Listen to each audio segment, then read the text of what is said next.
నమస్కారం, welcome to I dream. మన సంస్కృతి కార్యక్రమానికి స్వాగతం.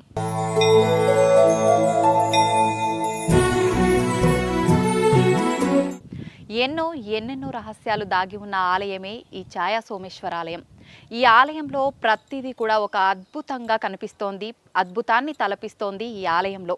అయితే ఇక్కడ భక్తులు చేస్తున్న ప్రతి దాని వెనకాల కూడా ఒక మంచి ప్రతిఫలం లభిస్తుందని చెప్పి ఇక్కడ నివసిస్తున్న వారి యొక్క గట్టి నమ్మకం, విశ్వాసం. ఈ ఆలయంలో ఎన్నో రకాల రహస్యాలైతే దాగి ఉన్నాయి. పురాతన కాలం నుంచి కూడా ఉన్న ఈ ఆలయంలో దాగి ఉన్న రహస్యాలు ఏంటో మనందరం కూడా చూసేద్దాం, వాటి గురించి వివరంగా తెలుసుకుందాం. ఇంకెందుకు ఆలస్యం, పదండి. నమః శివాయ నమః శివాయ నమః శివాయ నమః శివాయ.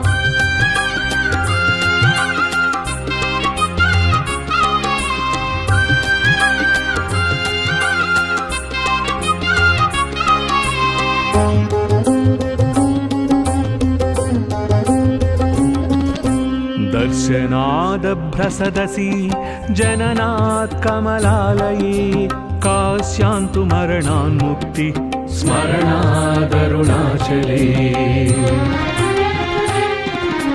दर्शनादभ्रसदसि जननात् कमलालये कास्यान्तु मरणान्मुक्ति स्मरणादरुणाचले. ओम श्री गुरुभ्यो नमः. देवीं वातमें तदेवासामीश्वरोपापशवो वदन्ते स्थानो मंद्रे ఈ ఛాయా సోమేశ్వర స్వామి దేవతాభ్యో నమః. ముందుగా విఘ్నేశ్వర స్వామి నమస్కారం చేసుకోండి, బమా అని చెప్పేసి భావించుకోండి. శ్రీమాన్ శ్రీమతః గోత్రోదస్యాయాం రాజనాల గోత్రోదస్యాయాం విజితా నామ్నే సహ కుటుంబస్యాం కౌండిన్య గోత్రస్యాయాం కావ్యాం సహ కుటుంబానాం సహ కుటుంబానం క్షేమ స్థైర్య ధైర్య వీర్య అభయ ఆయు ఆరోగ్య ఐశ్వర్య వృత్త్యర్థం ధర్మోర్థ కామమోక్ష చతుర్వేల ఫల ప్రాప్త్యర్థం స్వామివారిని.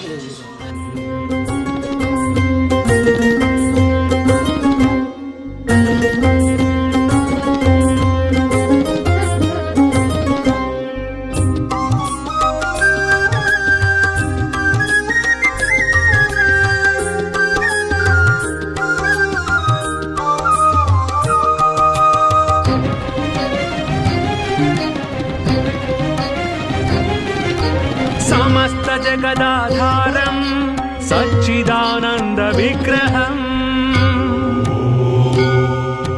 समस्त जगदाधारं सच्चिदानंद विग्रहं सहस्ररथ सोपेतं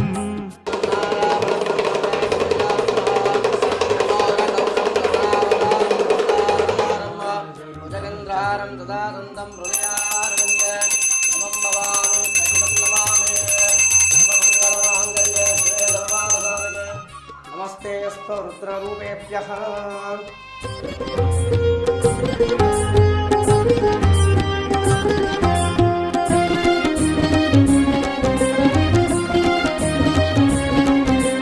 काञ्चन प्रतिमाभासं वाञ्छितार्थफलप्रदम्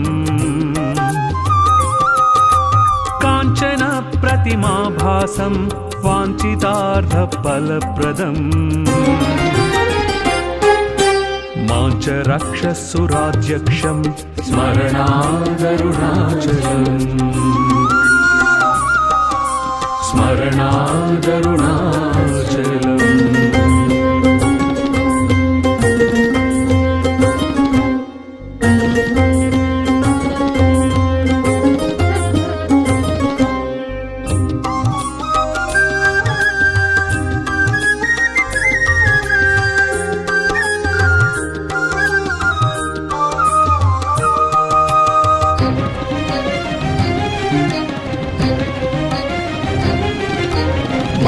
चन्द्रजटाजूटम् अर्धनारीकलेवरम्.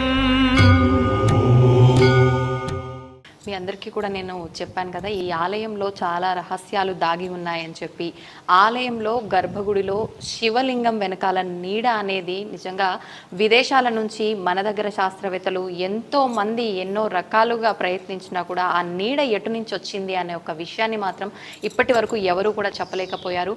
నిజంగా ఈ ఆలయంలో ఇంకా ఎటువంటి రహస్యాలు ఉన్నాయి, ఆలయ విశిష్టత ఏంటి, ఆలయానికి నిజంగా ఎటువంటి భక్తులు ఎటువంటి కోరికలతో వస్తే ఇక్కడ కోరికలు నెరవేరుతుంటాయి, ఇలాంటి మరిన్ని విషయాలు ఇక్కడ ఆలయ పురోహితులు వంశపారంపర్యంగా ఇక్కడ పౌరోహిత్యం చేస్తున్నారు అజయ్ గారు ఉన్నారు ఇప్పుడు ప్రస్తుతం మనతో పాటు. వారితో మాట్లాడి విశిష్టత గురించి తెలుసుకుందాం.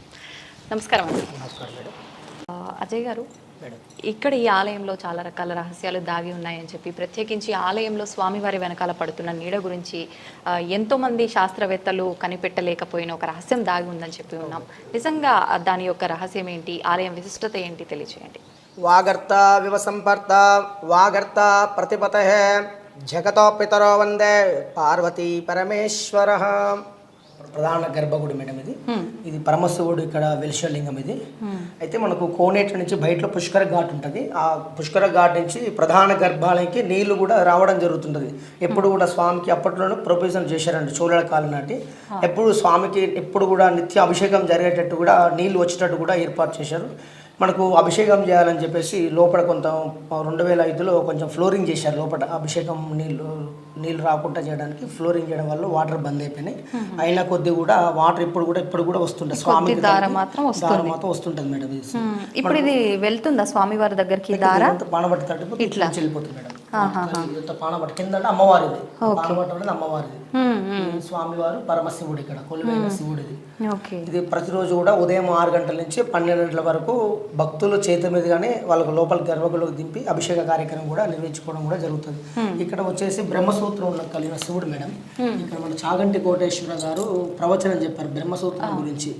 మీరు ఎప్పుడైనా గమనించారో లేదో, ఒక్క శివలింగానికే ఒక ప్రత్యేకమైన గుర్తు ఒకటి ఉంటుంది. మీరు ఎప్పుడైనా చూడండి, అన్ని శివలింగాల మీద ఉండదు అలాగా. మీరు కొన్ని శివాలయాల్లోకి వెళ్ళినప్పుడు శివలింగం దగ్గరికి వెళితే దాని మీద కొన్ని గీతలు ఉంటాయి ఇలాగా.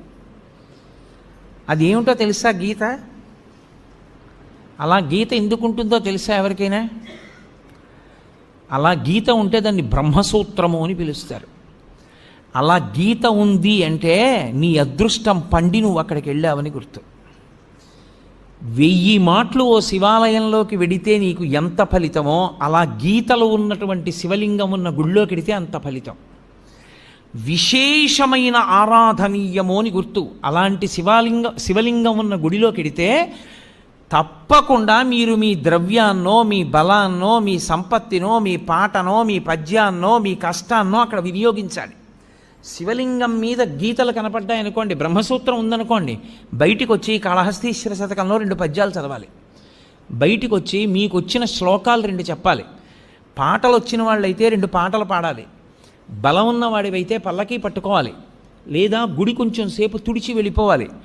నీ దగ్గర డబ్బున్నవాడివైతే వెంటనే ఆ శివాలయంలో నువ్వు 100 రూపాయలు ఖర్చు పెట్టేవాడివి, బ్రహ్మసూత్రం ఉన్న శివలింగం ఉంటే 1000 రూపాయలు ఖర్చు పెట్టాలి. ఎందుకంటే నీ జన్మ పడ్డి అక్కడికి వచ్చావని గుర్తు. అది 1,000,000 రెట్ల ఫలితాన్ని ఇచ్చేస్తుంది. ఒక రుద్రాభిషేకం ఒక చోట చేస్తే ఏ ఫలితమో, బ్రహ్మసూత్రం ఉన్న శివలింగానికి చేస్తే 1,000,000 రెట్లు విశేష ఆరాధనా ఫలితముని ఇచ్చేస్తుంది ఆ శివలింగం.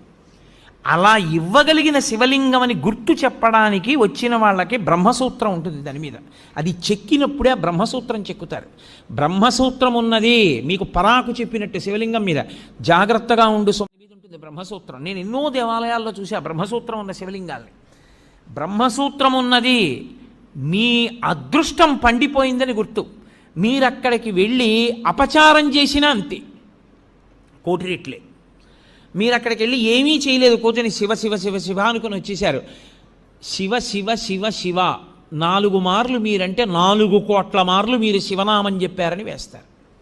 బ్రహ్మసూత్రం ఉన్న దేవాలయంలో ఏది చేసినా 1,000,000 అని గుర్తు. నేను మాటకంటున్నాను, దానికి లెక్క లేదు అసలు. విశేష అని శ్రీభాగమం అంత గొప్పది బ్రహ్మసూత్రం ఉన్నది. అందుకే శివాలయంలోనే 2 సూత్రాలు ఉంటాయి, సోమసూత్రము, బ్రహ్మసూత్రం. ఇక్కడ చెప్పడం వల్ల ఈ అంటే శివలింగాలు ఎక్కడైనా ఉంటాయి, కానీ ఈ లైన్స్ అనేది తక్కువ చోట్ల ఉంటాయి.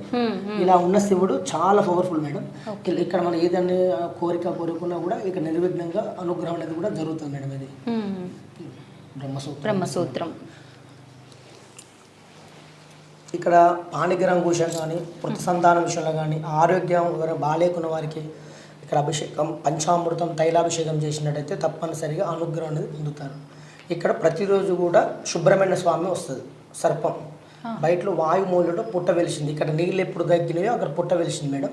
ఉదయం ప్రాంగ ఇది సోమసూత్రం, ఇది వాటర్ వెళ్ళేదాన్ని సోమసూత్రం నుంచి సర్పం వస్తుంది ఇప్పటి ప్రతిరోజు కూడా. నేను ఇక్కడ చేపట్టి కూడా 11 ఏళ్ళండి ఇక్కడ మేము చేపట్టి. లింగాయత్ జంగమ మఠం మా నాన్నవారు కూడా తాత వాళ్ళు కూడా వంశపరిపరం కూడా ఇక్కడ ఈ దేవాలయాన్ని కూడా పూజలు కూడా నిర్వహిస్తున్నాం. ఇప్పుడు కూడా మనకు మన నాగుల చవితి రోజు కూడా సుబ్రహ్మణ్య స్వామి కూడా కనబడింది. అక్కడ ఫొటోస్ కూడా ఉన్నాయి, గర్భాగుళ్ళకి వచ్చినాయి కూడా ఫొటోస్ కూడా ఉన్నాయి.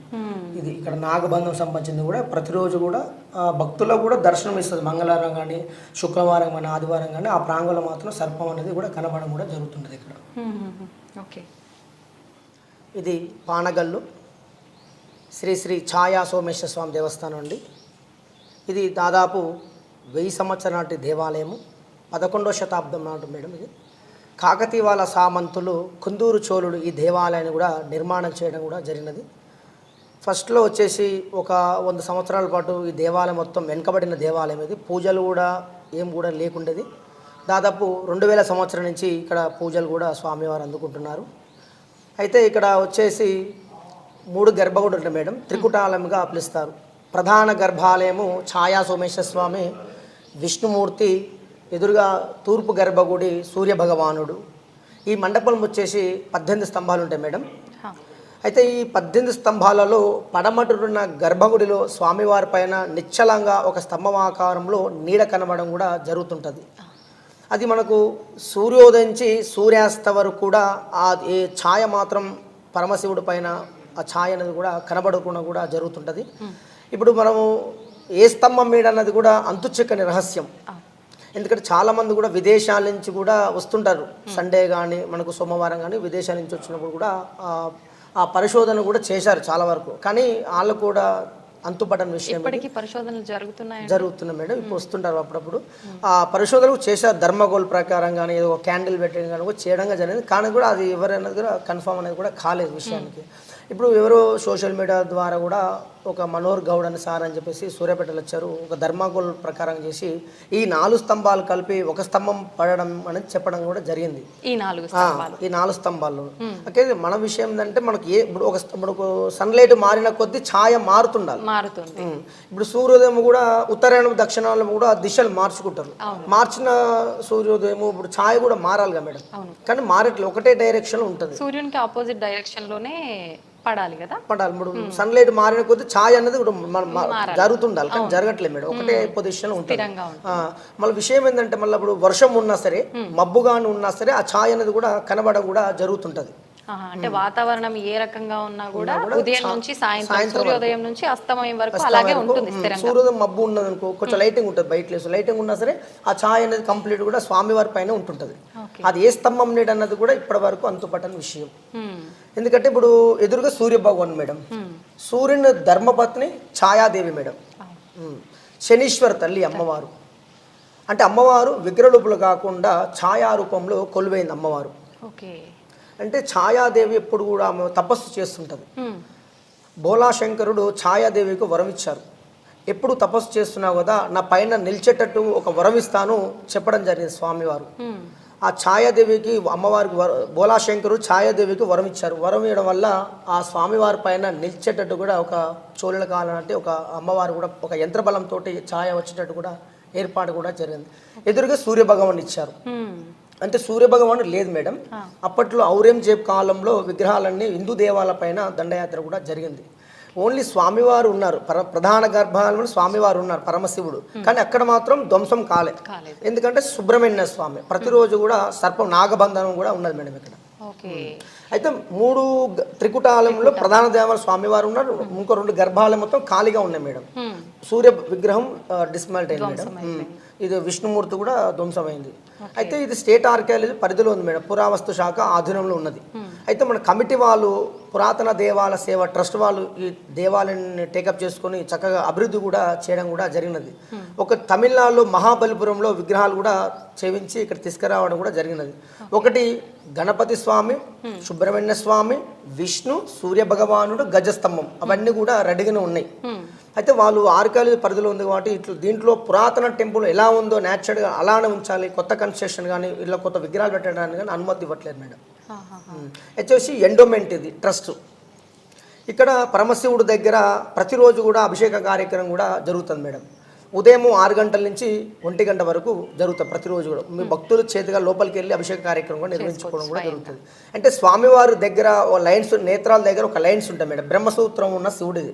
అంటే తక్కువ చోట్ల ఉంటుంది మేడం. శివుడు శివలింగాలు ఎక్కడ ఉంటాయి కానీ ఆ లైన్స్ అనేది తక్కువ చోట్ల ఉంటాయి. ఓన్లీ ఛాయా సోమేశ్వర స్వామి దగ్గర బ్రహ్మసూత్రం ఉన్న కలిగిన శివుడిది. ఇక్కడ మనకు ఎటువంటి కోరిక కావాలనుకున్నా కూడా సంతాన విషయంలో కానీ, పాణిగ్రహం విషయంలో కానీ, ఆరోగ్యం ఎవరైనా బాగాలేకున్న వారికి ఆ పరమశివుడిని స్పర్శ దర్శనం చేసుకున్నా సరే, ఆ పరమశివుడికి తైలాభిషేకం కానీ, పరమశివుడికి పంచామృతం కానీ, చెరుకు రసం కానీ చేసినట్టయితే ఆ ఒక కోరిక అనేది కూడా, అనుగ్రహం అనేది కూడా పొందుతారు.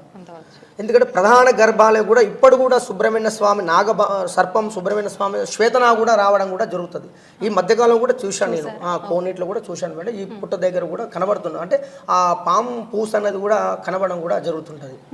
ఇది మనకు తెలంగాణ నుంచి కాకుండా విరు రాష్ట్రాల నుంచి కూడా ఈ ఛాయ సోమేశ్వర స్వామి కూడా దర్శించుకోవడం కూడా జరుగుతుంది. ఎందుకంటే విషయం ఏంటంటే గుడి మాత్రం ఓపెన్ ఉంటుంది మేడం. ఉదయం 6 గంటల నుంచి రాత్రి 8 గంటల వరకు ఓపెన్ ఉంటుంది మేడం. ఇది గుడి విశిష్టత. అయితే మనకు ఆ ఛాయ్ అనేది కూడా విసిట్ మేడం ఇది అన్నట్టు. అయితే తెలంగాణ 2016లో కృష్ణ పుష్కరాల సందర్భంగా కొంచెం బడ్జెట్ ద్వారా ఈ దేవాలయాన్ని కూడా అభివృద్ధి చేయడం కూడా జరిగింది. 2016 కృష్ణ పుష్కరాలు మేడం. అయితే ఇది త్రికుటాలయం, 3 గర్భగుడులు. బయటలో వచ్చేసి ఉపదేవాలయాలు మేడం. ఆత్మలింగము, కాళికామాత, అభయాంజన స్వామి, కాలభైరవుడు, కాళికామాత అవన్నీ కూడా అప్పట్లో ఉండేది చోళ కాలం నాటి. ఇప్పుడు ఈ స్టేట్ ఆర్కియాలజీ వాళ్ళు అనుమతిస్తే, ఎవరైనా కేంద్ర మంత్రి వాళ్ళు వచ్చినట్టయితే అనుమతిస్తే ఇది చాలా దేవాలయం కూడా అభివృద్ధి కూడా అవకాశాలు ఉన్నాయి మేడం. దీని విషయం ఏంటంటే దీన్ని పర్యాటక కేంద్రం చేయాలి దేవాలయం. చాలా చక్కగా వివరించారండి. ఒకసారి మనం ఉపాలయాలు కూడా దర్శించుకొని వాటి గురించి కూడా తెలుసుకుందామా? అయితే ఇక్కడ మేడం, ఇక్కడ అష్టదిక్పాలకులు మేడం. అంటే ఎవరైనా తెలియని వాళ్ళు కూడా నేను రోజు ఇక్కడ కూడా భక్తులు చాలా మంది కూడా ఎక్స్ప్లెయిన్ చేస్తుంటారు గుడి విశిష్టత కానీ. అయితే ఇక్కడ అందరూ కూడా నవగ్రహాలు అంటారు కానీ నవగ్రహాలు కావు, అష్టదిక్పాలకులు. అంటే మనకు తూర్పు, పడమర, ఉత్తర, దక్షిణ, ఈశాన్య, నైరుతు, వాయు, ఆగ్నేయ అంటే ఆ స్థానాలు ఉన్నట్టువి కూడా ఆ దేవతలు అష్టదిక్పాలకులు. అయితే ఇది అప్పట్లో కూడా ఈ పురావస్తు శాఖ వాళ్ళు కూడా ఎన్నో ఈ కెమికల్ వాష్ చేసినట్టయితే ఒరిజినల్ స్టోన్ అది కూడా బయటకు వస్తుంది మేడం. ప్రపోజల్ కూడా ఉన్నది, కెమికల్ వాష్ చేయాలి ఫస్ట్ ఒకటి. అందులో వర్షం వచ్చినప్పుడు కూడా ఈ టెంపుల్ కూడా కొంచెం కురిసే అవకాశం ఉంది మేడం. అయితే ఇది మనకు ఇది బ్లాక్ బసాల్ట్ మేడం స్టోన్. ఇది కొంచెం రామాయణం కూడా, భారతం కూడా ఉంటుంది మేడం. మనకు కాయిన్ కొట్టినట్టయితే మనకు శబ్దం వస్తుంది మేడం. ఇక్కడ మనకు మెటల్ సౌండ్స్ గంట టైం కూడా వస్తుంది మేడం. ఇది ఒక్కటే కూడా బ్లాక్ బసాల్ట్ మేడం స్టోన్. ఇది మిగతా అంతా కూడా తెల్లరాయి స్టోన్ కదా. అయితే ఇది వచ్చేసి విష్ణుమూర్తి మేడం. ఇక్కడ అయితే ప్రధాన దేవాలయం ఛాయ సోమేశ్వర స్వామి. ఇది విష్ణుమూర్తి. అంటే ప్రెసెంట్ కూడా ఇక్కడ దత్తాత్రేయ స్వామి. ఒక పానగల్లు వాస్తవులకు ఇదే ఊర్లో ఒక భక్తురాలకు కళలో వచ్చింది సుబ్రహ్మణ్య స్వామి. ఆమెకు సంతానం అనుగ్రహం కూడా జరిగినది. అయితే ఆమె ఈ సుబ్రహ్మణ్య స్వామి కోనేట్లు ఎక్కువ ఒక పక్కన పడి ఉండే, ఒక మామూలు మట్టిలో పడి ఉంటే స్వయంగా ఆమె కళలో సుబ్రహ్మణ్య స్వామి ఎలా దత్తాత్రేయ స్వామికి పక్క పడున్నా అని చెప్పేసి ఆమె అక్కడ పూడిక తీసుకొచ్చి ఇక్కడ భద్రపరచు స్వామివారు కూడా ఇక్కడ పెట్టడం కూడా జరిగింది మేడం. ప్రతిరోజు కూడా ఆదివారం కానీ బుధవారం, గురువారం కూడా అభిషేక కార్యక్రమం కూడా చేసుకొని వెళ్తుంటాం మేడం. ఇక్కడ కూడా అమ్మ కూడా అనుగ్రహం కూడా ఉన్నది మేడం. ఓకే. ఇప్పుడు ఇది ధ్వంసం జరిగిన తర్వాత మళ్ళీ ప్రతిష్ఠించిన విగ్రహమా? ఒక భక్తురాలు తెచ్చిపెట్టిన విగ్రహం. మామూలుగా విగ్రహ ప్రతిష్ఠ కాబట్టి యాక్చువల్లీ ఇక్కడ విష్ణు ఉంటుంది మేడం. విష్ణు సూర్య భగవాన్. ఇది వచ్చేసి సూర్య భగవానుడు. అంటే మనం సూర్య భగవాను ఎలా చూసామంటే అక్కడ సప్తాశ్వాలు ఉంటాయి మేడం. 7 అశ్వాలు ఉన్నాయి అక్కడ. సప్తాశ్వాలు. సూర్య అంటే రన్నడు, ఆయన తోలేటైన రన్నడు. ఆ మధ్యలో సూర్య విగ్రహం ఉంటుంది మేడం. సూర్య విగ్రహం కూడా అది అప్పట్లోనే ధ్వంసమైంది మేడం. అది సూర్య భగవాన్. మనం ఎలా గుర్తుపెట్టంటే అక్కడ సప్తాశ్వాలు కాబట్టి సూర్య భగవాన్ ధర్మపత్ని ఛాయాదేవి, ఉషాదేవి, ధర్మపత్రులు 2 కాబట్టి మనకు అమ్మవారు. ఇక్కడ వచ్చేసి ఇది మేడం. ఇక్కడ రామలక్ష్మి ఉంటుంది మేడం. ఇది బ్లాక్ బసాల్ట్ స్టోన్ ఒక్కడే గ్రానైట్ సంబంధించింది. అంటే మనకి ఎటువంటి కూడా జాయింట్స్ ఉంటుంది మేడం. ఇక్కడ కంప్లీట్ ఏకశీలం కంప్లీట్ ఒకటి స్టోన్ ఉంటుంది. ఇక్కడ రామలక్ష్మణుడు. ఓకే. ఇక్కడ మేడం హిరణ్యకశిపుడు లక్ష్మీ ఇస్తాం మేడం. హిరణ్యకశిపుడు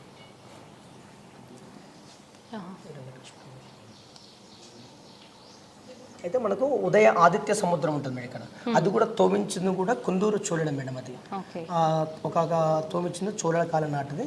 అక్కడ ఈ ఐటమ్స్ ఉంటాయి మేడం. దాంట్లో ఈ చిన్న చిన్న ఐటమ్స్లో ఈ జిల్లు ఫిష్ రేణు సంబంధించింది కూడా ఇంత చిన్న ఐటమ్స్లో ఉంటాయి మేడం. అన్నీ కూడా ఉదయ ఆదిత్య సముద్రం అది. అయితే మనకు ఉదయ ఆదిత్య సముద్రం నుంచి కోనేట్లకు వస్తుంది మేడం. వాటర్ కోనేట్ల నుంచి ప్రధాన గర్భాలయం కూడా నీళ్లు రావడం కూడా జరుగుతుంటది. ఇప్పుడు స్వామివారికి అభిషేకానికి అన్నిటికీ వినియోగించే అవేనా? అవే మేడం. వాటర్ వచ్చేసి అవి మనకు. అయితే ఇదే పానగల్లో 3 దేవాలయాలు ఉంటాయి మేడం.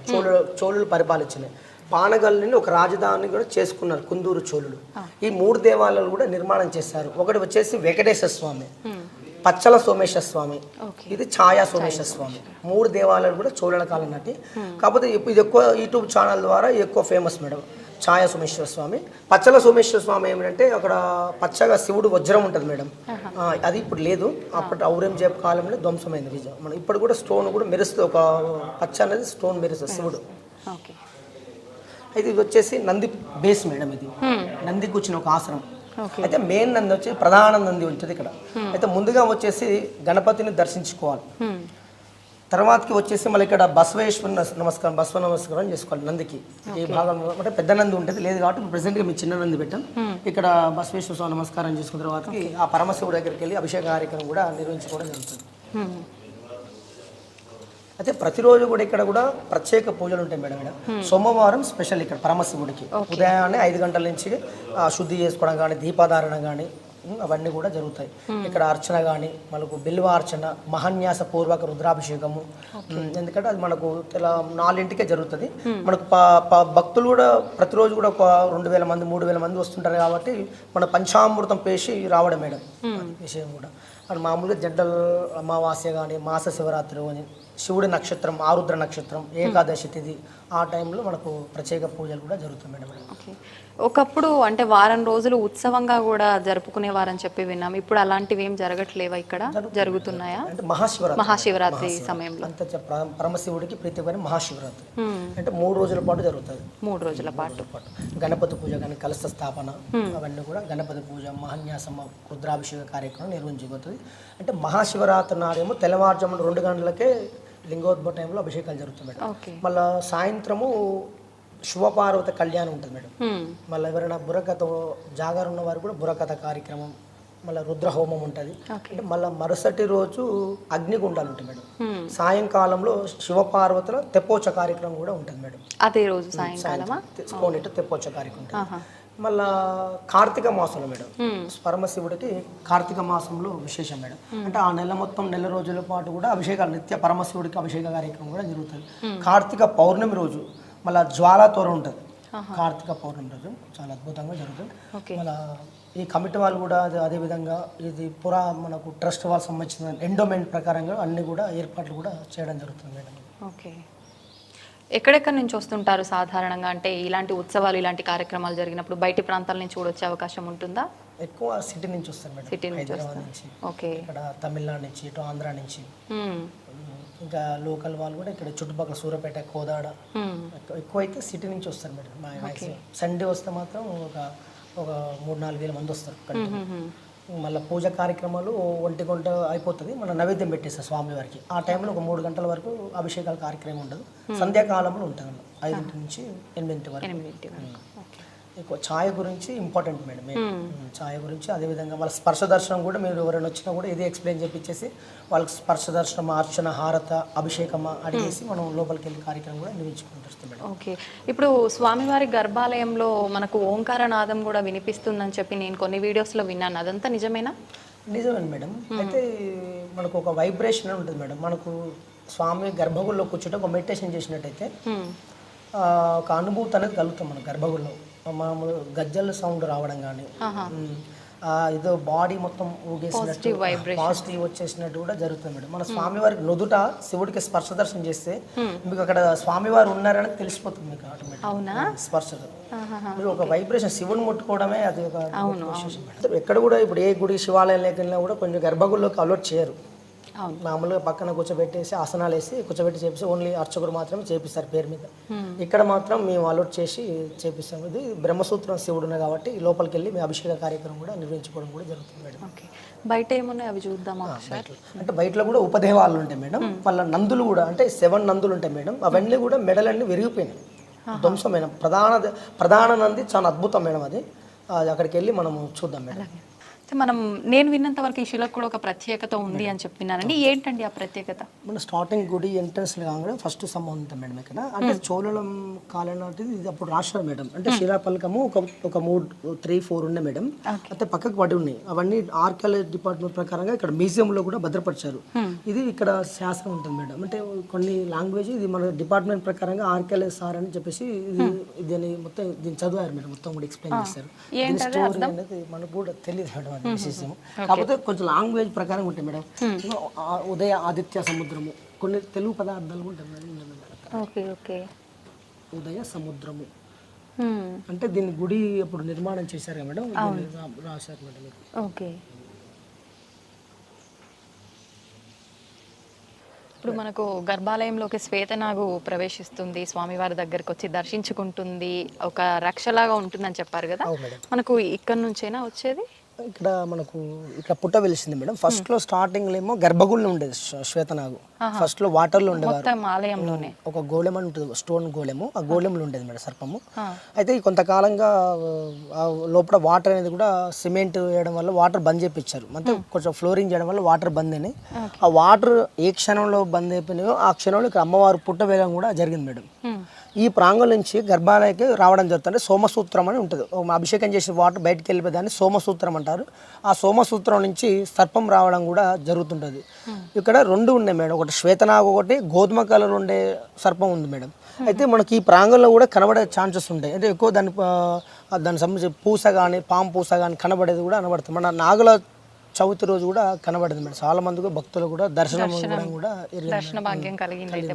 అంటే నేను కూడా ఎక్కువ మార్నింగ్ 5 కానీ 4:30కి రావడం జరుగుతుంది. ఆ టైంలో వస్తాను అభిషేకానికి. వచ్చినప్పుడు కూడా ఆ మెట్ల దగ్గర ఉండడం కానీ గర్భగుడిలో ఉండడం కానీ కూడా దర్శనం ఇవ్వడం కూడా జరుగుతుంది.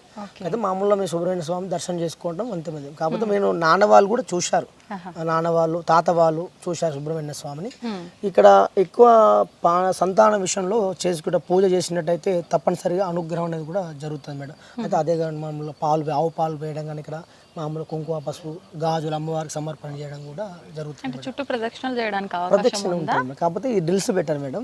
అందులో కూడా కొంచెం పండగ చేసే వాళ్ళకు అమ్మ పుట్ట తీసుకువెళ్ళడం జరుగుతుందని చెప్పేసి దానికి కొంచెం భద్రత కూడా చేయించారు మేడం. ఈ ప్రాంగణంలో కూడా ఖచ్చితంగా అయితే 100% వరకు కనబడుతుంది మేడం. ఈ ఊళ్ళో వాళ్ళు పాన్గల్ వాళ్ళు కూడా చూశారు.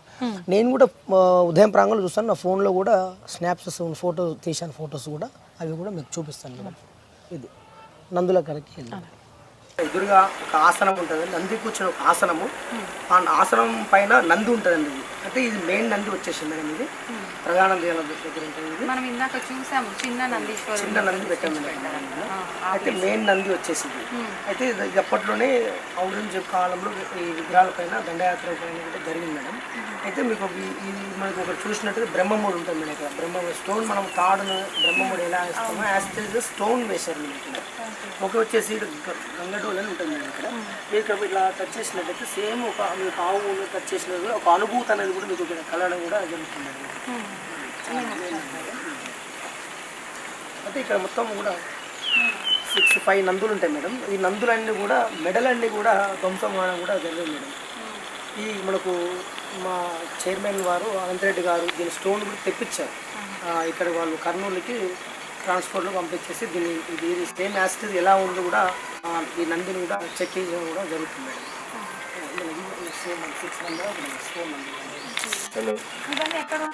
అంటే మామూలుగా ఇవన్నీ శివాలయాలు మేడం, ఉపదేవాలయం అని చెప్పాను కదా. కాకపోతే అప్పట్లోనే ధ్వంసమైంది కాబట్టి అల్లు ఏ గర్భం కూడా లేదు. ఒక పీఠాధిపతి అడిగితే మామూలుగా అన్ని శివుడు అని చెప్పడం జరిగింది. ఒక్కొక్క గర్భంలో ఒక నంది ఇచ్చారు మేడం. ఇవి కూడా శివలింగాలు సంబంధించిన ఉపదేవాలయం. ఆ ఉపదేవాల దగ్గర నందులు ఇవన్నీ కూడా ఒక చిదలావస్తులు అన్నీ పక్క పడి ఉండేవి. తెచ్చి ఇక్కడ మేము ఒక భద్రపరిచి ఇక్కడ మనకు పుష్కరాల టైంలోనే డెవలప్మెంట్ అండి మేడం. ఫస్ట్లో కూడా ఇంత మొత్తం శిథిలావస్థలో గబ్బిలాలు ఎవ్వరు కూడా రాకపోయిందండి దేవాలయానికి.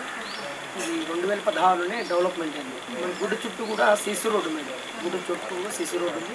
దాదాపు ల్యాండ్ కూడా ఉండేది, ఒక 30 acres ఉండేది గుడికి.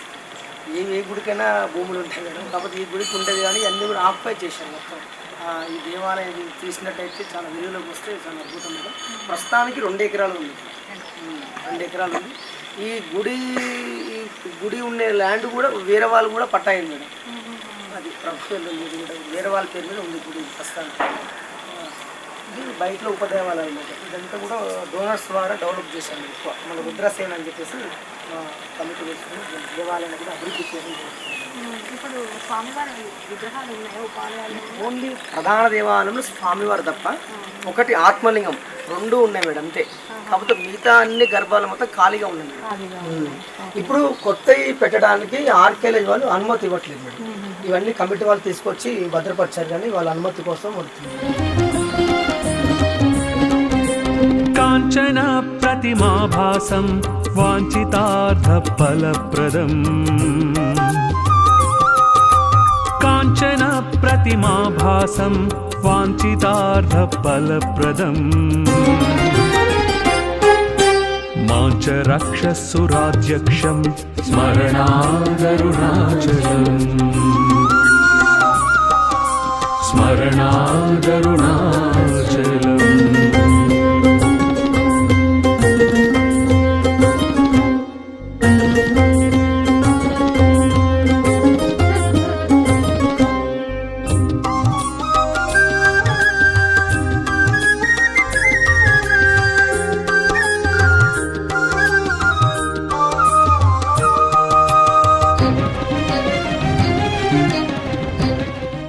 ప్రస్తుతం మనతో పాటు ఉన్నారు ఆలయ చైర్మన్ గంట్ల అనంతరెడ్డి గారు. వారు రుద్రసేన అనే సొసైటీని స్థాపించి గత 22 సంవత్సరాలుగా వారు ఇక్కడ వారి సేవలను అందిస్తూ ఉన్నారు. ఇప్పుడు సార్తో మాట్లాడి ఆలయ విశిష్టత గురించి, ఇక్కడ మనకు చాలా రకాల మొక్కలకు కూడా ఒక ప్రత్యేకత ఉంది అని చెప్పి, ఆలయంలో దాగి ఉన్న రహస్యాల గురించి కూడా మనం ఇప్పుడు అన్ని సార్తో మాట్లాడి క్లియర్గా తెలుసుకునే ప్రయత్నం అయితే చేద్దాం. సార్ నమస్తే. సార్, ఇప్పుడు మనం నించున్న దగ్గర ఏదైతే మొక్క ఉందో ఈ వృక్షానికి కూడా ఒక విశిష్టత కలిగి ఉందని చెప్పి నేను విన్నాను సార్. ఏంటి సార్ ఈ మొక్క యొక్క విశిష్టత? ఇది రావి వేప కలిసి ఉన్నటువంటి ఒకే మానలో వచ్చినటువంటి వృక్షం అనేది సహజ సిద్ధంగా మేము గత 20 సంవత్సరాల నుంచి చూస్తున్నాము. సహజ సిద్ధంగానే ఈ యొక్క ప్రాంతంలో ఇది వెళ్ళడం జరిగింది. తర్వాత దీనికి చుట్టూ ప్రదక్షిణ చేసుకున్నట్లయితే ప్రధానంగా సంతాన ప్రాప్తి. మనకు సైంటిఫిక్గానే ఈ రావి చెట్టుకు సంబంధించి ఒక కెమికల్ ఫార్ములా ఉంటుంది. కాబట్టి ఏదైతే మనకు సంతానలేమితో బాధపడుతున్న వాళ్ళు ఈ రావి చెట్టు చుట్టూ ప్రదక్షిణ చేసుకున్నట్లయితే సంతాన సాఫల్యం. ఇప్పటికి చాలా మందికి కూడా సంతానం సిద్ధించింది. మేము స్పష్టంగా కూడా మేము ఐ విట్నెస్ చూసాము. అంటే ముడుపులు ఏమైనా కట్టాలా సార్? కొన్ని చూస్తుంటే ముడుపులు అయితే కనిపిస్తున్నాయి, అలా ఏమైనా ఉందా? లేదంటే ప్రదక్షిణలు ప్రత్యేకించి ఎటువంటి పూజా విధానం ఉంది? ముడుపు అనేది మన యొక్క నమ్మకం. ప్రధానంగా ఆనాడు ఋషులు ఏంటంటే ఊరికనే వచ్చి తిరగమంటే ఎవరు తిరగరు కదా.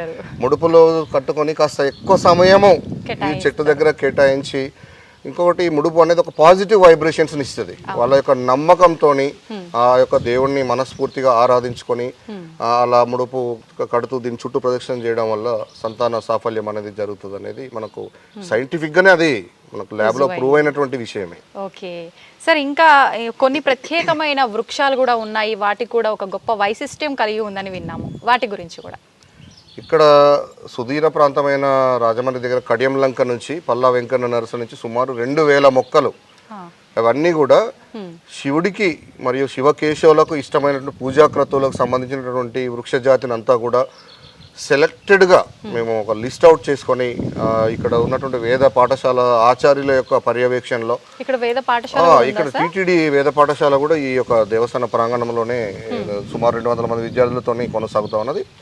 ఆ యొక్క ఆచార్యులు ప్రధానాచార్యుల యొక్క సలహాలు సూచనలు తీసుకొని కూడా యజ్ఞయాగాదులకి పూజాక్రతువులకి పువ్వు కావచ్చు, పత్రి కావచ్చు, మనకి ఫలాలు కావచ్చు, ఇవన్నీ కూడా శివకేశవులకు ఇష్టమైనటువంటి అన్ని వృక్ష జాతులు.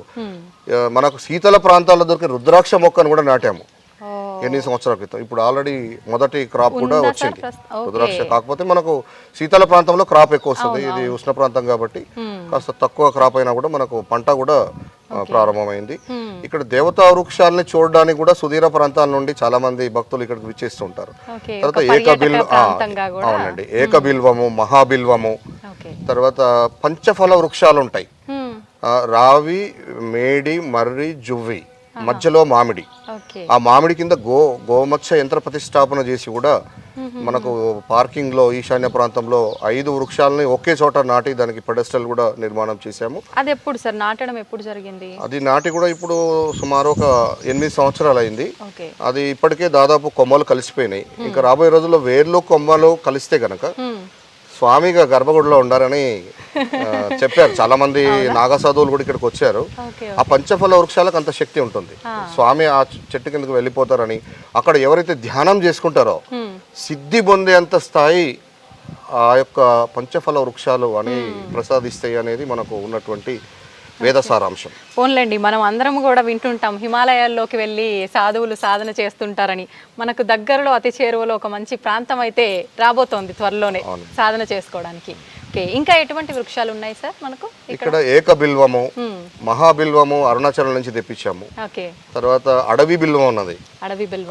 బిల్వంలో ఎన్ని రకాలు ఉన్నాయి, అన్ని రకాలు. ఒక బిల్వ మొత్తం ఒక వనాన్నే ఇక్కడ మేము చేసాము. ప్రధానంగా ఏంటంటే మేము ఇక్కడ భూములు కూడా కాస్త అన్యాక్రాంతం కాకుండా ఉండడం కోసం కూడా బార్డర్స్ లో ఈ దేవతా వృక్షాలని మనము చేసినట్లయితే ఎవరు కూడా వాటికి హాని చేయకుండా, ఆ భూమి కూడా కాస్త అన్యాక్రాంతం కాకుండా, తర్వాత ఎక్కడెక్కడి నుంచో మనకు కలెక్ట్ చేసుకోకుండా మనకి ఇక్కడికి వచ్చినట్లయితే ప్రతి పత్రి ఇక్కడే లభించి ఆ శివయ్యని, ఎందుకంటే ఇది సామాన్యమైన దేవాలయం కాదు, మరి అతి ప్రాచీనమైన 1000 సంవత్సరాల చరిత్ర కలిగిన దేవాలయం కాబట్టి ఇక్కడి మహిమ కానీ ఇక్కడి యంత్రశక్తి కానీ చాలా గొప్పది. మేము వ్యక్తిగతంగా కూడా చాలా విషయాలు మా యొక్క గమనంలోకి, మా ఆస్వాదనలోకి రావడం అనేది జరిగింది. కాబట్టి ముఖ్యంగా ఇక్కడ పర్యావరణాన్ని కాపాడడంలో భాగంగా, భూముల పరిరక్షణలో భాగంగా స్వామిని మనం తనివి తీరా మనం అర్చించుకొని అభిషేకించుకునే విధంగా ముందుగా మేము చెట్లకి చాలా రుద్రసేన తరపున చాలా టాప్ ప్రయారిటీ ఇవ్వడం అనేది జరిగింది. ఓకే, ముఖ్యంగా ఆలయ విషయానికి వస్తే ఈ ఆలయం ఎన్నెన్నో రహస్యాలతో దాగి ఉన్న ఒక ఆలయంగానే చెప్పవచ్చు. ప్రతిదీ కూడా అనువను ఒక మిస్టరీ. ఏంటి సార్ నిజంగా ఇది ఒక అద్భుతమనే చెప్పాలి. ముఖ్యంగా స్వామివారి పైన కనిపించే ఆ నీడ, వాటి గురించి చెప్పండి సార్. ఇక సనాతన ధర్మం తీసుకున్నట్టయితే ప్రతిదీ ఒక అద్భుతమే. నిజంగా సకల శాస్త్రాలకు వేదమే మూలము. ఇలా ప్రపంచ మేధావులు అందరూ కూడా ఇలా మనం ఇస్కాన్ ద్వారా చూస్తున్నాము. ఎవరైతే ఇంటలెక్చువల్స్ మనం మేధావులు, సైంటిస్టులు అనుకుంటున్నామో, విద్యావేత్తలు, గొప్ప గొప్ప ఇండస్ట్రియలిస్టులు అందరూ కూడా ఇలా విశ్వవ్యాప్తంగా సనాతన ధర్మాన్ని ఆచరిస్తూ ఎంత డబ్బు సంపాదించినా మనకి సుఖం దొరుకుతుందేమో కానీ అలౌకికమైనటువంటి ఆనందం మాత్రం కేవలం ఆధ్యాత్మికత చింతనతోనే, మన కేవలం సనాతన ధర్మంలో మాత్రమే ఆ లోతైనటువంటి ఆ యొక్క అలౌకిక ఆనందం ఉన్నదనేది ఇలా ఎప్పుడో ప్రూవ్ అయింది. మళ్ళీ ప్రపంచం మళ్ళీ కాలచక్రంలో తిరుగుతూనే ఉంది. మళ్ళీ మన భారతదేశం వైపే ప్రపంచ దేశాలన్నీ కూడా ఈ యొక్క ధర్మం వైపే చూస్తూ ఉన్నాయి. లివ్ అండ్ లెట్ లివ్ అన్నట్టు మనకు సర్వే జన సుఖినో భవంతు అని చెప్పే వసుదైక కుటుంబంగా మనం అందరం కూడా ఎలాంటి అరమరికలు లేకుండా ఆనందభరితమైన జీవితాన్ని కొనసాగించేటటువంటి అవకాశం కేవలం మన ఒక సనాతన ధర్మంలో మాత్రమే ఉన్నదనే విషయాన్ని ఇవాళ ప్రపంచం కూడా గుర్తించి ముందుకు పోతా ఉంది. భారతదేశం ఎప్పటికైనా కూడా విశ్వగురువుగా వర్ధిల్లుతుంది. అవును సార్, చెప్పండి సార్, మిస్టరీస్ గురించి ఏం చెప్తారు మీరు, ఆలయం గురించి? ఇక ఈ ఆలయ చరిత్ర విషయానికి వచ్చినప్పుడు పానగల్లుని కేంద్రంగా చేసుకొని సుమారు 10-11వ శతాబ్దంలో కుందూరు చోళరాజులలో మొదటి రాజు అయినటువంటి ఏరువ భీమ చోళ మహారాజు వారు పరిపాలించినటువంటి సింహాసనం పేరు ఏరువ సింహాసనం. ఏరువ సింహాసనాన్ని అధిరోహించి పానగల్లుని రాజధానిగా చేసుకొని ఉమ్మడి నల్లగొండ, ఖమ్మంమెట్టు, తర్వాత మహబూబ్నగర్ జిల్లాలని రాజ్యంగా చేసుకొని సుమారు 250 సంవత్సరాల సుభిక్షమైనటువంటి రాజ్యంలో ఇక్కడ త్రికూటాలయంగా రాతితో అత్యంత శాస్త్ర సాంకేతిక నిపుణతతోని నేటి ఆధునిక శాస్త్రవేత్తలకు సహితం అంతు చిక్కనటువంటి ఛాయాదేవితో కూడినటువంటి ఈ త్రికూట ఆలయము, అలాగే మనకు ఊరి మధ్యలో తీసుకున్నట్లయితే పచ్చల సోమేశ్వర ఆలయము, ఇట్లాంటి ఇంకో ఎన్నో ఉపదేవాలయాలని కూడా ఆ యొక్క చోళరాజుల కాలంలోనే ఉదయాదిత్య చోళ మహారాజు కాలంలో ఉదయాదిత్య చోళ మహారాజు యొక్క తల్లిగారైన సోమాంబ పేరు మీద ముఖ్యంగా ఈ యొక్క ఛాయా సోమేశ్వర ఆలయము, పచ్చల సోమేశ్వర ఆలయాల నిర్మాణాలు జరిగినట్లుగా మనకు శాసనాల ద్వారా అలాగే చరిత్రకారులు సూర్యకుమార్ గారు, అలాగే డాక్టర్ ఈమని శివనాగరెడ్డి గారు స్థపతి గారి ద్వారా కూడా చాలా అంశాలు మాకు వారు విన్నవించడం అనేది జరిగింది. వారి ద్వారా ఈ విషయాలను కూడా తెలుసుకున్నాము. మరి 11వ శతాబ్దంలోనే కాంతి సిద్ధాంతం లేనప్పటికీ ఎదురుగా సూర్య దేవాలయం ఇక్కడ స్థల పురాణం ప్రకారం సరే శాస్త్ర ప్రామాణికమైనటువంటి అంశం ఉన్నది, సైంటిఫిక్ కోణం ఉన్నప్పటికీ కూడా మనం ఇక్కడ ప్రధానంగా స్థల పురాణాన్ని మనం పరిగణలోకి తీసుకోవాల్సి వస్తుంది. శివాలయాలు ఎక్కడైనా ఉంటాయి, కానీ ఇక్కడ ఛాయాదేవితో కూడిన శివాలయం అనేది ఇక్కడ ప్రత్యేకత. ఏ ప్రోటోకాల్ వచ్చినా మేము ముందు ఛాయాదేవిని దర్శనం చేయిస్తాం. ఛాయాదేవి అంటే ఎవరో కాదు, సూర్యుని యొక్క ధర్మపత్ని. సూర్యుని యొక్క ధర్మపత్ని పేరు ఉషాదేవి. ఆమె ముందు ఆమె బాగా శివభక్తురాలు, కఠోరమైనటువంటి శివదీక్ష చేయడానికి ఆమె తండ్రి అనుమతి తీసుకొని ఆమె గురువు దగ్గర ఆమె ఒక తన ఇంకొక రూపాన్ని సృష్టించుకునే విధంగా ఒక విద్యను అభ్యసించి మరి భర్తకు అనుమానం రాకుండా సపరిచర్యలు చేయాలి కాబట్టి ఆమె తన నీడను ఇక్కడ భర్త దగ్గర సపరిచర్యలు చేయడానికి నీడను వదిలేసి ఆమె శివుని తపస్సుకు వెళ్ళి ఆమె 108 రోజులు కఠోరమైనటువంటి సంపూర్ణ శివదీక్ష స్వీకరించి ఆమె దీక్ష ఫలితంగా ఆ శివుడు ఎన్నో పరీక్షలు పెట్టి ఆమెకు దర్శనం ఇచ్చేటటువంటి క్రమంలో అమ్మ నీ కోరిక ఏంటి అని అన్నప్పుడు నేను ఎప్పుడు కూడా నీ ఆరాధనలో ఉండాలి స్వామి, నాకు వేరే ఏం కోరికలు లేవు అంటే ఆ విధంగా శివుడిచ్చినటువంటి వరమే ఛాయాదేవికి ఎప్పుడు నా వెనకాల నీడ రూపంలో ఉండే విధంగా నన్ను నా వెంట ఉండేటట్టుగా నా నీడగా నువ్వు ఉండేటట్టుగా నీకు వరం ఇస్తున్నామా అని చెప్పేసి శివుడు ఇచ్చినటువంటి వరప్రసాదం అనేది ఇక్కడ సిద్ధించింది. ఆ యొక్క ఛాయాదేవికి శనేశ్వరుడు జనించడం జరుగుతుంది. కాస్త శనేశ్వరునికి తండ్రితోని వైరం ఉంటది, సూర్య భగవాన్తోనే శనేశ్వరుతో కొద్దిగా వైరం ఉంటది. ఆయనకు తల్లి అంటే చాలా ఇష్టం. తల్లి అంటే పంచప్రాణాలు. తల్లి ఎక్కడ ఉంటుందో శనేశ్వరుడు అక్కడే ఉంటాడు. అంటే తల్లికి ఇక్కడ ఛాయాదేవికి కొన్ని చోట్ల ఉండొచ్చు దేవాలయాలు విగ్రహ రూపంలో, కానీ మనకు అడుసుమిల్లి కానీ తర్వాత మనము కోనార్ టెంపుల్ అట్లాంటి వాటి, కానీ ఇప్పుడు అక్కడ ప్రస్తుతం పూజలు కానీ అవన్నీ కూడా ప్రస్తుతం అదంతా కూడా శిథిలావస్థలోనే ఉన్నవి. కానీ ఆమె రూపంలో ఛాయారూపంలో విగ్రహ రూపంలో కాకుండా ఒక అద్భుతాన్ని సృష్టించాడు. అందరు ఏమనుకుంటారంటే ఏదో 4 స్తంభాలు కలిసి ఒక నీడలాగా పడుతుందని చాలా మంది ఎవరికి తోచిన విధంగా వాళ్ళు డిక్లేర్ చేసుకుంటున్నారు. కానీ అక్కడ కనిపిస్తున్నది ఒక ఆబ్జెక్ట్ యొక్క నీడ కాదు. బేసికల్ గా ఫస్ట్ నీడ ఎందుకు కాదంటే నీడ అయితే ఖచ్చితంగా ఉత్తరాయణ దక్షిణంలో కదలాలి. కాబట్టి ఏ ఆబ్జెక్ట్ యొక్క షాడో కాదు, మనకు కేవలం అదొక పిల్లర్ షాడో అని మనం అనుకోవాలని చెప్పేసి దాంట్లో మీరు గమనించండి, గర్భగుడిలో 2 పెల్మెట్స్ ఇచ్చాడు, మిగతా గర్భగుడిలో ఒకటే సింగిల్ పెల్మెట్ ఇచ్చాడు. అక్కడ మాత్రమే 2 ప్రొజెక్షన్స్ అంటాం. పెల్మెట్ అంటే మనం సబ్జా అంటాం. స్టోన్ తోని ఒక 2 పెల్మెట్స్ ఇచ్చాడు. ఆ పెల్మెట్స్ ఇవ్వడం వల్ల మనకు ఇట్లా ఉన్నటువంటి ఒక ఏదైతే మనకు కనిపిస్తున్నటువంటి ఛాయ ఉందో 2 చోట్ల కట్ అయినట్టు కనిపిస్తుంది. ఈ పెల్మెట్ ఇట్లా ప్రొజెక్షన్ ఇవ్వడం వల్ల ఆ ప్రొజెక్షన్స్ డిలీట్ చేస్తే మనకు ప్లేన్ షాడో అది. దానివల్ల పిల్లర్ షేప్ మనకు కనబడడం వల్ల కొందరు ఏమనుకుంటే ఈ పిల్లర్దో ఆ పిల్లర్ క్రోడీకరించుకొని పడుతుంది. అసలు అక్కడ షాడో కాదు, ఒక ఆబ్జెక్ట్ షాడో కాదు, అది అమ్మవారే. అక్కడ కనిపిస్తుంది ఎవరో కాదు, ఛాయాదేవి, శనీశ్వరుని యొక్క తల్లి, సూర్యనారాయణమూర్తి యొక్క ధర్మపత్ని. మనకు ప్రామాణికంగా ఎదురుగా సూర్య దేవాలయం కనబడుతూనే ఉంది. 7 అశ్వాలు కనబడుతున్నాయి. అశ్వాల పైన ఆనరుడు మన చక్కగా మనకు రథసారథి కూర్చొని ఉన్నాడు. కాబట్టి ఇది త్రికూటాలయం. పంచాయతనంలో మనకు త్రికూటాలయంలో ఉండేది ఎక్కడైనా కూడా సూర్యుడు, విష్ణుమూర్తి, శివుడే ఉంటాడు. కాబట్టి ఖచ్చితంగా ఇక్కడ ఉన్నది అమ్మవారిగానే కొలుస్తున్నాము. ఎవరు వచ్చినా మన మండపంలో నుంచి ముందు అమ్మవారిని దర్శనం చేయించుకుంటాం. దానివల్ల ఏంటంటే ఇక్కడ స్థల పురాణంలో భక్తుల యొక్క విశ్వాసం కూడా అమ్మవారిని దర్శించుకోవడం వల్ల మనకు శని నుంచి ఎలాంటి బాధలు కానీ పీడలు కానీ ఉండవని, శని పీడలు కానీ, నరదిష్టి, గ్రహ దోషాలు ఏమన్నా ఉన్నా, ఇన్ఫియారిటీ కాంప్లెక్స్ లాంటి భయాలు ఏమన్నా ఉన్నా కూడా తొలగిపోతాయి అనేది ఇక్కడ భక్తుల యొక్క ప్రగాఢమైన విశ్వాసం. అందుకే ఈ మధ్య కాలంలో అంటే అది యంత్రానికి ఉన్నటువంటి శక్తి. 100 సంవత్సరాలు 200 సంవత్సరాలు ఇది పూర్తి జీర్ణావస్థలో ఉంది, పూర్తిగా గబిలాలమయమై ఈ గుడి స్ట్రక్చర్ కూడా వేరే వాళ్ళకి అన్యాక్రాంతమైంది. చాలా అది ఎంత దారుణమైన విషయం. ఇది ఇంత ఎండోమెంట్, ఆర్కియాలజీ, టూరిజం లో ఉండి కూడా ఈ స్ట్రక్చర్ మనం నిలబడ్డ స్థలం కూడా ఇంకొకరికి పట్టా అయిపోయింది. అక్కడి నుంచి మేము రుద్రసేనగా ఏర్పడి 2002 నుంచి 22 సంవత్సరాలుగా అక్కడ స్వామి యొక్క యంత్రశక్తి అనేది మమ్మల్ని ముందు నడిపిస్తాం. మీ ద్వారా మళ్ళీ ఆయన శిథిలావస్థలో ఉన్న టెంపుల్ ఆ పూజలు అందుకోవడం పూర్వజన్మ సుకృతంగా భావిస్తున్నాం. నేను నల్గొండ టౌన్ లో ఒక పాఠశాల వ్యవహారతగా, ఒక స్పోకెన్ ఇంగ్లీష్ ట్యూటర్ గా నేను గత 93 నుంచి నేను నల్గొండలో ఉన్నాను. 2002 నుంచి ఇక్కడ శివదీక్ష తీసుకొని మేమంతా శివభక్తులు అందరం కూడా పార్టీలకు అతీతంగా అన్కండిషనల్ గా ఏది ఆశించకుండా ఒక రుద్రసేనగా కేవలం ఈ దేవస్థానాన్ని, తర్వాత ఇక్కడ ఉన్న శ్మశానాలన్నింటిలో వసంతం చేయాలనే సంకల్పంతో ఒక ట్రస్ట్గా ఏర్పడి మా బంధుమిత్రుల యొక్క వారి సహాయ సహకారాలు, తర్వాత రాజకీయ నాయకులు కావచ్చు, అధికారుల సహాయ సహకారాలతోని, పూర్వ ప్రముఖుల యొక్క సహాయ సహకారాలతోని మేము సెల్ఫ్ ఫండింగ్ చేసుకొని ఈ దేవస్థాన అభివృద్ధిలో మేమందరం భాగస్వాములం అయినటువంటి క్రమంలో 2016లో కృష్ణా పుష్కరాల సందర్భంగా కూడా ప్రభుత్వం కాస్త దృష్టి సారించింది. ఎందుకంటే ఇక్కడ ఇందులోకి వచ్చే నీరు మనకు శ్రీశైలం సాగర్ ద్వారా ఉదయ సముద్రంలోకి వచ్చి ఉదయ సముద్రం నుంచి నేరుగా ఈ కోనేట్లోకి మనకు 1000 సంవత్సరాల కింద నుంచే మనకు ఆ నీటి ప్రవాహం, ఆ కాలువ అనేది వెనకటి నుంచే ఉన్నది. అంతేకాకుండా ఇంకొక ప్రత్యేకత ఏంటంటే ఆ కోనేట్లో నుంచి స్వామి వారికి అంతర్వాహిని ప్రవాహం ఉంది, మీరు ఇప్పటికి కూడా చూడొచ్చు. అవును సార్, చూసాము. కింది మెట్టు నుంచి చూస్తే మీకు ఆ గంగమ్మ 24 గంటలు ఆ శివుణ్ణి సహజ సిద్ధంగా ఆమె అభిషేకిస్తూనే ఉంటది. ఈ దేవస్థానం ఎన్నో రహస్యాలకు నిలయం. ఒక స్తంభం పైన ఎంత చక్కటి రామాయణాన్ని సూక్ష్మ రూపంలో సీతమ్మవారు అశోక చెట్టు కింద కూర్చున్నట్లు, హనుమంతుడు 1 ఇంచులోనే హనుమంతుల వారు అమ్మవారి దగ్గరికి వెళ్ళి అక్కడ ఉన్నటువంటి ఉంగరాన్ని, రాములవారి ఉంగరాన్ని అమ్మవారికి చూపించినట్టుగా కూడా మనకు చాలా సుస్పష్టంగా చెక్కడము. తర్వాత 4x4 ఇంచెస్లో రామసేతు నిర్మాణాన్ని, 12 రకాల ఉభయచరాలు ఆక్వాటిక్ యానిమల్స్, అందులో మీకు రైనో ఉంది, జెల్లీ ఫిష్ ఉంది, ఫిష్, క్రాబ్, ఇది సముద్రము అని చెప్పడానికి మనకు ఆక్వాటిక్ యానిమల్స్ ని కార్వింగ్ చేశాడు.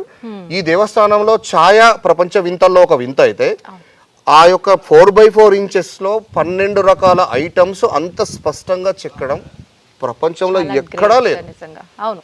అది one of the wonders in the world. ఈ దేవస్థానంలో ఉన్నటువంటి 2వ వింత అది. ఇట్లా ఎన్నో రహస్యాలకు ఈ యొక్క ఛాయా సోమేశ్వర ఆలయం అనేది నిలయంగా మారింది. ఇక్కడ ఉపదేవాలయాలు కూడా ఉన్నాయి. ఉపదేవాలయాలు తీసుకున్నట్లయితే ఇప్పుడు ఎదురుగా కనబడుతుంది మనకు విష్ణుమూర్తికి క్షేత్ర పాలకుడుగా అభయాంజనేయ స్వామి ఉన్నారు. తర్వాత ఇక్కడ కనిపిస్తున్నది కాళికామాత ఉన్నది. తర్వాత మనకి ఈశాన్యంలో కాలభైరవుడు ఉన్నాడు. తర్వాత వెనక వైపున రాజరాజేశ్వరి అమ్మవారు, తర్వాత మన లక్ష్మీదేవి, తర్వాత యోగిని మాత కూడా ఉన్నది. అమ్మవారు చక్కగా పద్మాసనంలో చాలా చక్కటి, అంటే ఇది ఒక అద్భుతమైన పంచాయతనం. అంటే ఇంకా చాలా విషయాలు వెలుగులోకి రావాల్సి ఉంది. మాకు తెలిసింది కూడా గోరంతే, ఇంకా కొండంత సబ్జెక్టు చాలా మిగిలే ఉంది. ఈ మిస్టరీ ప్రతి ఒక్కరికి ఒక సవాల్గా మిగిలిపోతుంది కదా సార్. ఇక్కడ ఉన్న మహిమ, ఇక్కడ ఉన్న యంత్రశక్తి విశ్వవ్యాప్తం కావడానికి మేము రుద్రసేన అటువైపుకు అడుగులు వేస్తా ఉన్నాము. ఈ మధ్య కాలంలోనే యునెస్కో కోసం కూడా ట్యాగ్ అయినట్టుగా మన తెలంగాణ రాష్ట్రంలో ఏదో హైదరాబాద్ సంబంధించిన ఒక మాన్యుమెంట్, తర్వాత ఈ పానగల్లో ఛాయా సోమేశ్వర ఆలయం కూడా ట్యాగ్ అయినట్టు మాకు ఆర్కియాలజీ అధికారుల ద్వారా తెలిసింది. అది కనుక సక్సీడ్ అయితే, అది మనకు రామప్పకి ఎట్లయితే యునెస్కో గుర్తింపు వచ్చిందో, ఈ దేవస్థానానికి కూడా యునెస్కో గుర్తింపు వచ్చినట్లయితే ఇక్కడ ఉన్నటువంటి ఆ ఛాయాదేవి యొక్క మహిమ, ఆ యొక్క టెక్నాలజీ కావచ్చు, ఇంకా మహిమ అని అంటున్నాము.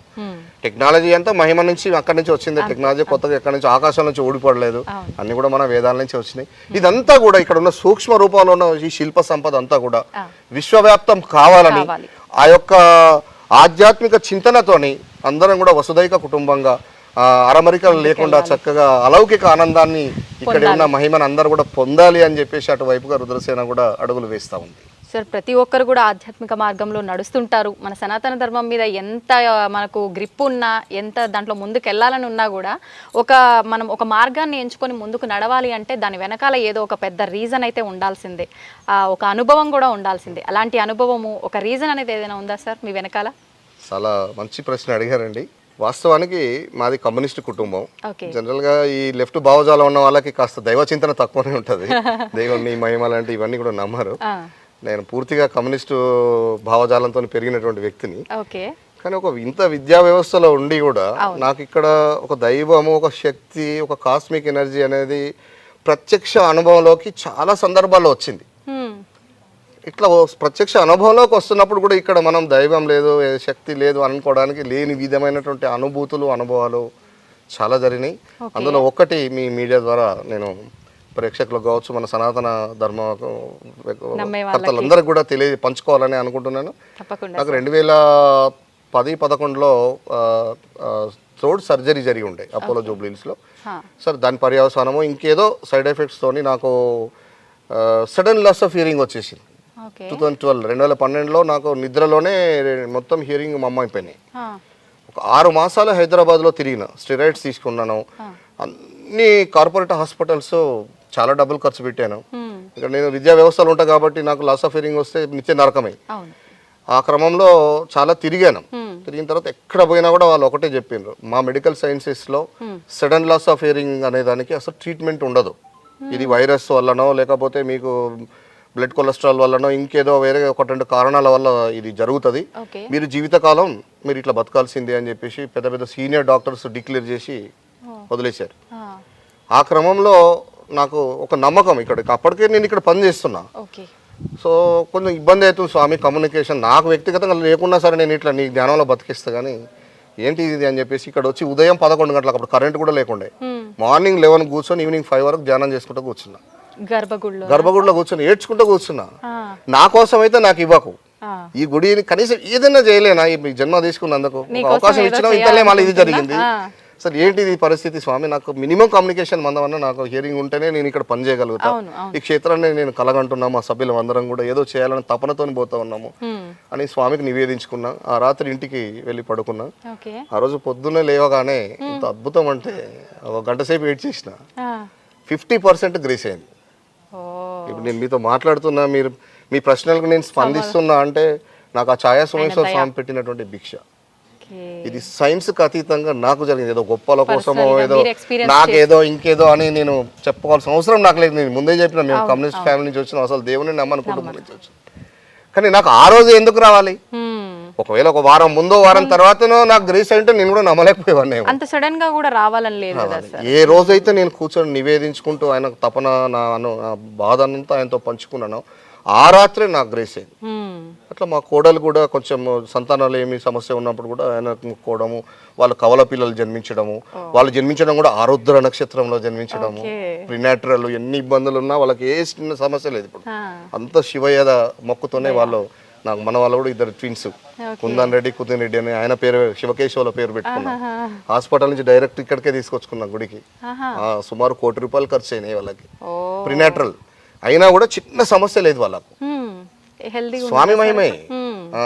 వాళ్ళని తీసుకొచ్చి స్వామికి బొట్టు పెట్టుకున్న తర్వాత నా ఇంటికి తీసుకుపోయినా. ఇట్లా వ్యక్తిగతంగా నాకే ఇట్లా జరిగినాయి. కొన్ని ప్రిడిక్షన్స్ ఉంటాయి, రేపు ఏం జరుగుతుంది అనేది ఒక రోజు ముందు కళ్ళలో చూపించడము, ఆ కళలో వచ్చిన సబ్జెక్ట్ ఇక్కడికి వస్తే అదే విషయం రిపీట్ కావడం, చాలా జరిగినాయి. అట్లా ఒక వ్యక్తి ఖమ్మం నుంచి, ఎక్కడ మన రాజమండ్రి నుంచి వచ్చిండు 2011లో, 11-12 ఆ ప్రాంతంలోనే వచ్చేసి, ఆయన చెప్పండి రెడ్డి గారు మీకు, ఆయన ఒక ముందు రోజు కళలో కనిపించిండు, మీకు ఏం కావాలో చెప్పండి అని. కరెంట్ సమస్య ఉంది, ఒక 40,000 అయితే ట్రాన్స్ఫార్మర్ వస్తుంది, మీరు కొంచెం సహకరిస్తే వెంటనే 40,000 రూపాయలు చెక్ రాసి ఇచ్చిపోయినట్టు కళ వచ్చింది. ఆ నెక్స్ట్ డేనే కరెక్ట్ 11 గంటలకు గుడికి వచ్చిన, చూద్దాం ఏందో స్వామి పరీక్ష పెట్టిండే, సరిగ్గా 11 గంటలకు ముందు రోజు కళలో వచ్చిన వ్యక్తి 11 గంటలకు అదే డ్రెస్ వేసుకొని వచ్చి, మీకు ఏం కావాలి రెడ్డి గారు అని ప్రశ్న అడిగాడు. మాకు ఇక్కడ కరెంట్ సమస్య ఉంది, అప్పట్లో కరెంట్ చాలా ఇబ్బంది ఉండేది, ఒక ట్రాన్స్ఫార్మర్ తీసుకోవాలంటే చాలా పెద్ద ప్రయాస. నిజంగానే అడగానే ఆయన 40,000 రూపీస్ చెక్ రాసి ఇచ్చి వెళ్ళిపోయింది. అది ఎంత అద్భుతం నిజంగా సార్. ఆయన వచ్చిన రాత్రి నెక్స్ట్ నైట్ నాకు కళ వస్తేనేమో అది పెద్ద గొప్ప విషయం కాదు, ఆల్రెడీ జరిగింది కాబట్టి ముందు రోజు వచ్చి తర్వాత కళ నిజమైంది కదా. అంటే ఇక్కడ ఏదో ఒక యంత్ర శక్తి, ఇక్కడ ఉన్న కాస్మిక్ ఎనర్జీ, ఆనాటి 1000 ఏళ్ల నాటి నిష్ట, ఆనాటి మహిమ ఇప్పుడు మనం ప్రజెంట్ చేయాలంటే కొత్త గుళ్ళు కట్టి స్వర్ణ తాపడాలు చేసిన ఆ శక్తి తేవడం చాలా కష్టం. అలాంటి వాళ్ళంతా ఇప్పుడు అక్కడ హిమాలయాల్లో అక్కడే ఉన్నారు వాళ్ళంతా కూడా. కాబట్టి మరి ఇట్లాంటి ప్రాచీన దేవాలయాలు తెలంగాణలో ఇది ఒకటే కాదు, ఇంకా చాలా ఉన్నాయి. కాకతీయ రాజ్యంలో శివాలయం లేని గ్రామాలు లేవు, బొడ్రాయి లేని ఊర్లు లేవు. దురదృష్టవశాత్తు అన్యమత దాడుల్లో కావచ్చు, విదేశీ రాజుల యొక్క వాళ్ళ కుట్రపూరితమైన అంశాల్లో ఎన్నో అద్భుత ఘట్టాలు నేల కొరిగినాయి. మళ్ళీ యువత ముందుకు రావాల్సిన అవసరం ఉన్నది. ఇట్లాంటి వాటిని మనం కాపాడుకొని మంచి దైవ చింతనతోని మనం అచంచలమైనటువంటి భక్తి భావజాలంతో ముందుకు పోయి మన యొక్క ధర్మాన్ని, మన దేశాన్ని రక్షించుకోవాలని చెప్పేసి ఈ సందర్భంగా మీ మీడియా ముఖంగా యువతను అందరినీ కూడా నేను, ఎందుకంటే శ్మశానే వసంతం, ముందు శ్మశానంలో దేవతా వృక్షాలు నాటండి, శ్మశానంలో కంప చెట్లు ఉండకూడదు, మంచి వాతావరణం ఉండేటట్టుగా ఇప్పటికే గవర్నమెంట్ కూడా చాలా ఇనిషియేటివ్ తీసుకొని చేస్తూ ఉన్నారు. ఇంకా మనవంతుగా కూడా మనము మొక్కల్ని పెంచి పర్యావరణాన్ని కాపాడాలని చెప్పేసి ఇట్లాంటి మాన్యుమెంట్స్ అన్నింటిని కూడా కాపాడుకోవడానికి యువత ముందుకు రావాలని, ఇంకేమైనా మీ నోటీసులో ఏమైనా శిథిలమైన ఉంటే కూడా మా రుద్రసేన ఆధ్వర్యంలో మేము కూడా ఆర్థికంగా కావచ్చు, కరసేవ రూపంలో కూడా చేయడానికి కూడా మా ట్రస్ట్ ఎల్లవెల్ల సిద్ధంగా ఉందని చెప్పేసి తెలియజేస్తూ, మరి ఈ దేవస్థాన అభివృద్ధిలో మీరందరూ కూడా భాగస్వాములు కావాలని, మీరందరూ వచ్చి ఇక్కడ శివయ్య సేవలో తరించాలని చెప్పేసి ఈ మీడియా ముఖంగా అందరినీ కూడా ప్రాధేయపడుతూ ఉన్నాను. ఓం నమః శివాయ. తప్పకుండా సార్, సంతోషం సార్. నిజంగా ఆలయ విశిష్టత, ఇక్కడ ఉండే ప్రతి ఒక్క అద్భుతం కూడా ఒక గొప్పతనం అయితే, నిజంగా మీరు పర్సనల్గా అనుభవించిన అద్భుతాలు ఉన్నాయి కదా, అది నిజంగా ఇంకొక వండర్ అనే చెప్పాలి సార్. ప్రతి ఒక్కరు కూడా ఒక టెంపుల్ ఉంది, అక్కడ విశిష్టత ఉంది అని నమ్మాలి అని అంటే ఖచ్చితంగా భగవంతుడి మహత్యం తెలవాలంటే ఇలా ఎవరో ఒకరు ఏదో ఒక ఎక్స్పీరియన్స్ చేసే అనుభవం వాళ్ళ తీసుకొస్తాయి. ద్వారా నిజంగానే. Thank you sir, thank you very much. నిజంగా మాకందరికీ తెలియని ఎన్నో మంచి మంచి ఆలయానికి సంబంధించిన విషయాలన్నీ తెలియజేశారు. ధన్యవాదాలు.